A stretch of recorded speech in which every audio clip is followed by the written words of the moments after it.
Sir, una sa lahat, kamusta po ang paghahanda ng Philippine Red Cross para po sa ating nalalapit na Semana Santa?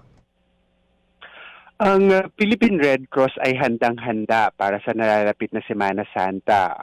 Actually, meron tayong 1,906 na staff and volunteer na readily to be deployed sa buong Pilipinas. No?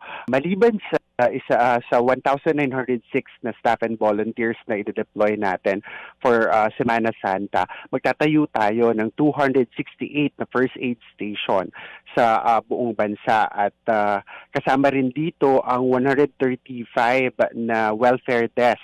Ito ay karaniwan ninyong makikita sa mga bus terminals, 14 na bus terminals. Meron din tayong 39 na major thoroughfares and highway.